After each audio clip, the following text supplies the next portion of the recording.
చోటే బాయ్ బడే బాయ్ అట బీజేపీ వాళ్ళు, ఎవరికి కాంగ్రెస్ వాళ్ళకు. 8 మంది ఎంపీలను నువ్వు నీ దానం చేసింది నువ్వు, గుండు సున్నా తెచ్చుకున్నావు వాళ్ళ కోసం.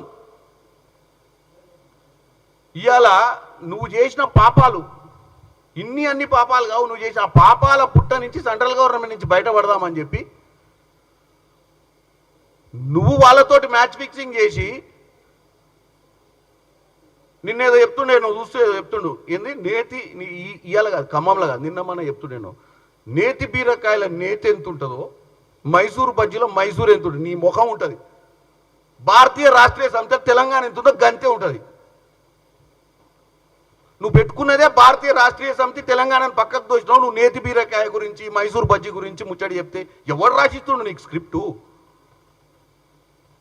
నేతి బీరకాయ కథ నీదే.